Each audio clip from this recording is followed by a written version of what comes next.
ইসরায়েলের শক্তিশালী ballistic missile দিয়ে বড় আকারের হামলা চালিয়েছে ইরান। রাজধানী তেল আবিবের কাছে বেনেই ব্রাক এলাকায় ইরানি ক্ষেপণাস্ত্রের আঘাতে বেশ কয়েকজন আহত হয়েছেন। এছাড়া পেতাহ তিভকা ও রোশহাইন এলাকায় ঘরবাড়ি ও যানবাহনের ব্যাপক ক্ষয়ক্ষতি হয়েছে। হামলার ভয়াবহতায় দেশটির লাখ লাখ মানুষ প্রাণ ভয়ে বাংকারে আশ্রয় নিয়েছেন।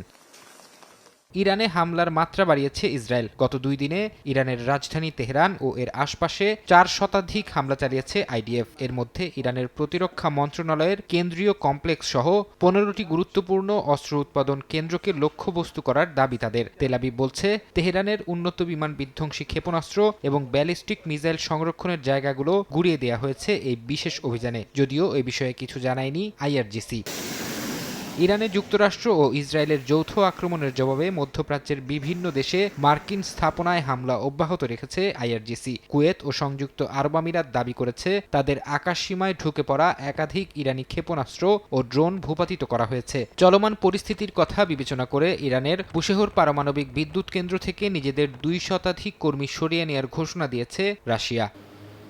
অন্যদিকে লেবাননে চলছে রক্তক্ষয়ী লড়াই। হিজবুল্লাহ দাবি করেছে তারা আকাশসীমায় ইসরায়েলি ড্রোন ভূপাতিত করার পাশাপাশি শত্রুপক্ষের যুদ্ধ বিমানকে ধাওয়া করেছে। গত একদিনে দেশটির দক্ষিণাঞ্চলে লড়াই করতে গিয়ে ইসরায়েলের প্রায় অর্ধশত সেনা সদস্য আহত হয়েছেন বলে খবর পাওয়া গেছে।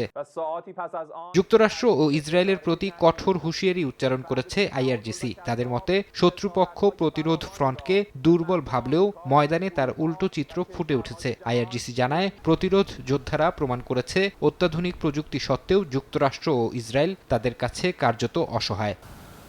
ফারহাদ চৌধুরী, সময় সংবাদ।